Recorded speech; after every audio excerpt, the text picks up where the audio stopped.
तिवसा निर्वाचन क्षेत्र की निवर्तमान विधायिका यशोमती ठाकुर के प्रचारार्थ कांग्रेस के पूर्व केंद्रीय मंत्री ज्योतिरादित्य सिंधिया ने जाहिर प्रचार सभा को संबोधित किया। विकास के नाम पर उन्होंने यशोमती के लिए वोट मांगे। तिवसा निर्वाचन क्षेत्र की कांग्रेसी प्रत्याशी एडवोकेट यशोमती ठाकुर के प्रचारार्थ पूर्व केंद्रीय मंत्री ज्योतिरादित्य सिंधिया ने तिवसा में जाहिर प्रचार सभा को संबोधित किया। विकास की गंगा बहाने कांग्रेस के प्रत्याशी को ही वोट डालने के साथ उन्होंने मतदारों को दी की आपण जे मेहमान इथे आले आहेत, हे क्षेत्राला, हे प्रदेशला मी एक खासदारचे रूपमध्ये नाही,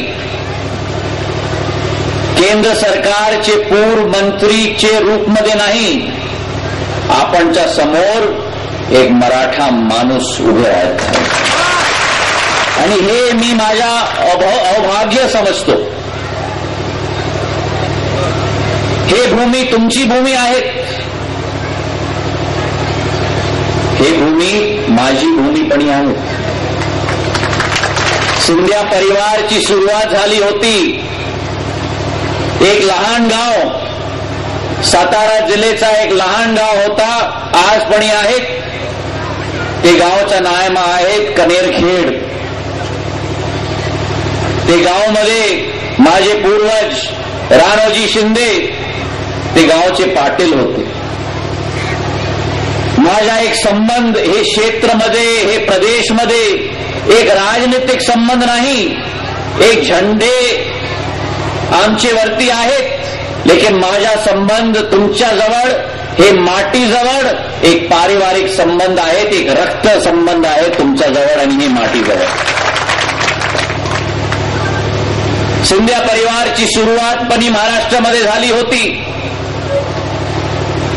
आज तसल आमचे ग्वालियरचे मंदिरमध्ये आमचे देवी देवतांच्या जवळ सिंधिया परिवारचे गुरु मनसूरबा त्यांची दर्गा बीडमध्ये आहेत आणि काल उद्या मी बीड जाऊन आले ते दर्गामध्ये पण दर्शन करायला।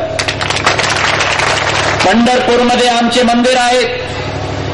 माझ्या कुलदेवता मध्य प्रदेशच्या कुलदेवता नाही, उत्तर प्रदेश राजस्थानच्या कुलदेवता नाही, माझ्या कुलदेवता आहे तो साताराचे आमचे ज्योतिबा महाराज कुलदेवता माझा आहे। यशोमती ठाकुर के प्रचारार्थ आयोजित इस सभा को भारी प्रतिसाद मिला। विजय के विश्वास के साथ एडवोकेट यशोमती ठाकुर चुनावी मैदान में है। दमदार जीत का विश्वास यशोमती को है।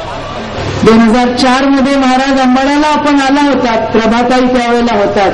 2009 मध्ये आपण पुण्याला त्या ठिकाणी आला होतात आणि जोपर्यंत आम्ही आमच्या विधानसभात तुम्ही येत नाही तोपर्यंत खऱ्या अर्थाने आमच्या निवडणुकीला सुद्धा रंग येत नाही।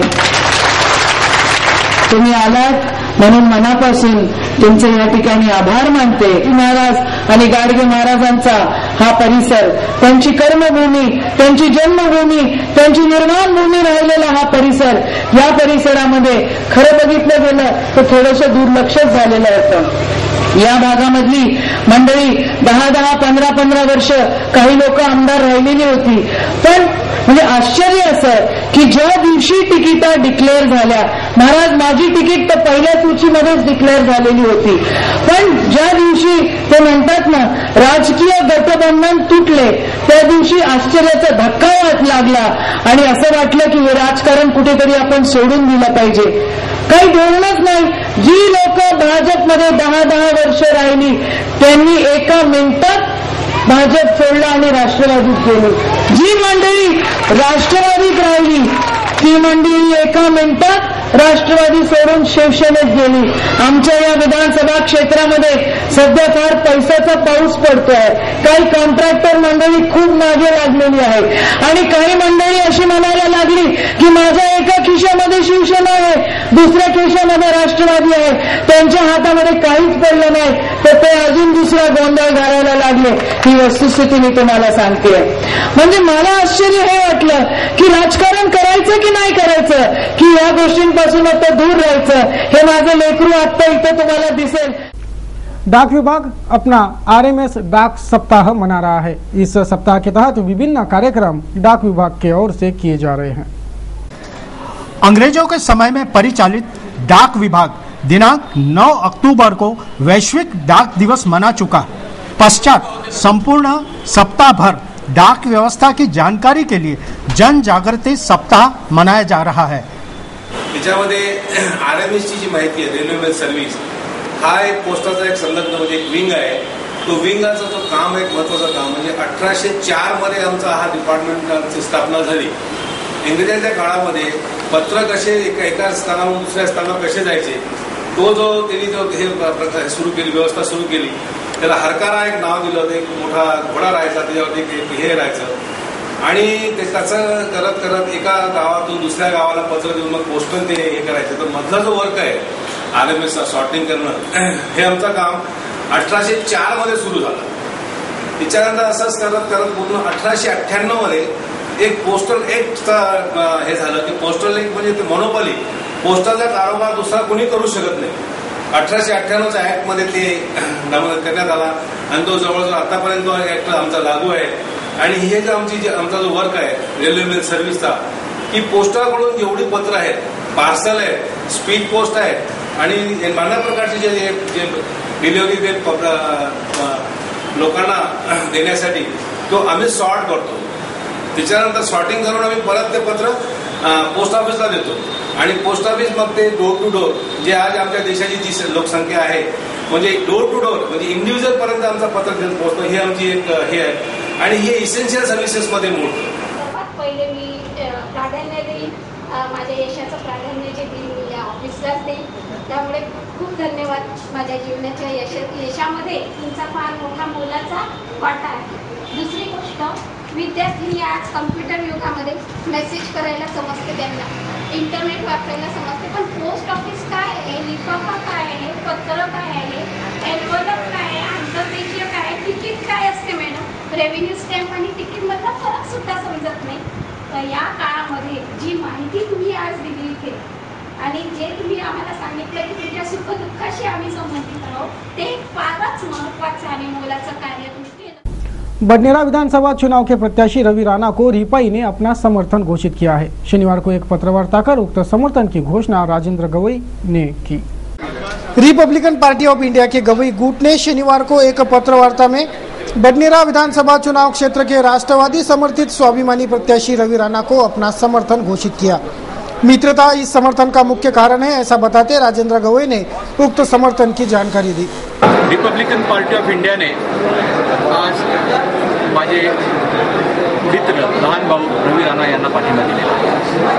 अनेक अपक्ष उमेदवार, कारण की मी केवळ 45 ठिकाणी उमेदवारी दिलेली आहे, अनेक छोट्या पक्षांना अनेक पक्षांना मी पाठिंबा दिलेला आहे आणि त्यामुळे मी रवीच्या युवा स्वाभिमानाला सुद्धा पाठिंबा दिलेला आहे।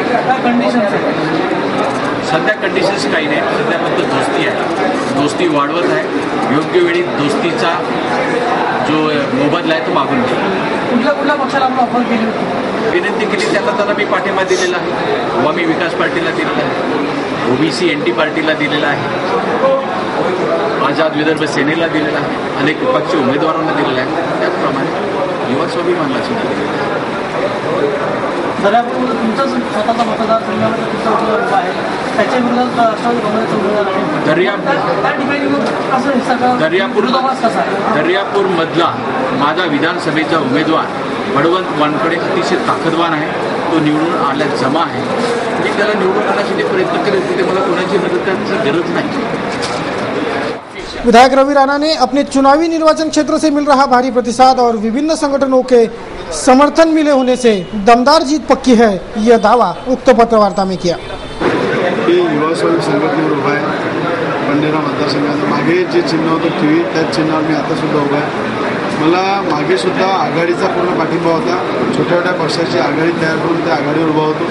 आता सुद्धा मला RPIचा गवई गटांचा पाठिंबा आहे, भारिपच्या प्रकाश आंबेडकर साहेबांचा पाठिंबा आहे, UDFचा पाठिंबा आहे, राष्ट्रवादी काँग्रेस पक्षाचा पाठिंबा आहे, अनेक छोटे छोटे जे दल आहे त्या या सगळ्या दलांचा मला एक पाठिंबा मिळालेला आहे आणि मला असं वाटते जनतेचा उमेदवार म्हणून मी उमेदवारी अर्ज भरलेला आहे आणि जनतेचा उमेदवारी अर्ज भरताना अनेक पक्षाचा, अनेक संघटनांचा, अनेक सामाजिक क्षेत्रातल्या लोकांचा, सगळ्यांचा पाठिंबा मला मिळालेला आहे आणि या सगळ्या पाठिंब्यामुळं माझा विजय हा हमखास आहे. कारण की माझं काम आणि बाकी इतरांचा सगळ्यांचा पाठिंबा हा सगळी ताकद एकत्र येणार आहे आणि या ताकदीच्या भरोशावर जास्तीत जास्त मतांनी बंडेरा मतदारसंघातून मी विजय होणार आहे. भाऊ, तुम्ही अपक्ष आमदार म्हणून जर निवडून आले आणि सेना भाजपा सरकार जर बसण्याची तयारी असली तर तुम्ही त्यांना पाठिंबा देणार आहात का?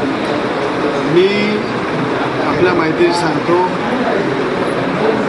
आज जी ज्या परिस्थिती आहे ती परिस्थिती आज डोळ्यासमोर आहे. उद्या जी परिस्थिती राहील तसा मी निर्णय नाही.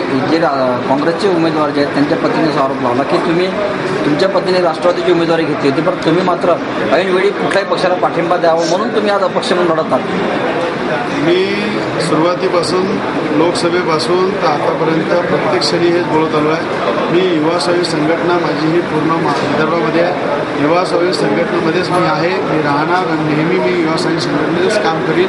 म्हणून मी राष्ट्रवादीमध्ये नवनीत राणा जेव्हा उभ्या होत्या तेव्हा आम्ही स्वाभिमानी संघटनेचा पूर्ण पाठिंबा त्यांना दिला आणि आज मी स्वतः उभा आहे स्वाभिमानतर्फे म्हणून राष्ट्रवादीने मला पाठिंबा दिलेला आहे. म्हणून ह्या पाठिंबा हा शब्द राजकारणामध्ये एकामेकाचा साथ घ्यावा लागते, एकामेकाला साथ द्यावा लागते आणि तिचीच पूर्तता मी आज या बंडेरा मतदारसंघामध्ये केली है. अमरावती विधानसभा चुनाव क्षेत्र से भाजपा प्रत्याशी डॉक्टर सुनील देशमुख अपने प्रचार में व्यस्त है. अमरावती मतदार संघ में कमल खिलाने की अपील पर डॉक्टर देशमुख का प्रचार हो रहा है. अमरावती निर्वाचन क्षेत्र पर इस बार कमल खिलाने के दमखम के साथ चुनावी मैदान में उतरे भाजपा प्रत्याशी डॉक्टर सुनील देशमुख का धुआंधार प्रचार अमरावती निर्वाचन क्षेत्र में शुरू है. डॉक्टर देशमुख इनके अर्धांगिनी भी चुनावी प्रचार की कमान थामकर मतदारों से रूबरू होकर वोट मांग रही है.